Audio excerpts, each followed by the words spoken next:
আসসালামু আলাইকুম প্রিয় ফ্যান এবং ফলোয়ার্স। আমরা আজকে ঘুরতে গিয়েছিলাম এবং সেই সাথে বড়া খাওয়ার জন্য গিয়েছিলাম বাইকে। দেবীপুরে যাওয়ার সময় কিছু শর্ট ভিডিও নিয়েছিলাম।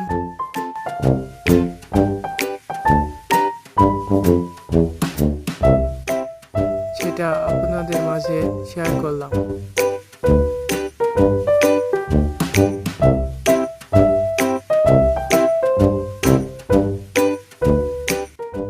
বড়া খাইতে যাওয়ার সময় এই রাস্তা দিয়ে বড়ার দোকানে যাওয়া লাগে, কিন্তু আমরা দেখলাম যে দোকান অফ, কারণ আজকে দেবীপুর এর হাট ছিল।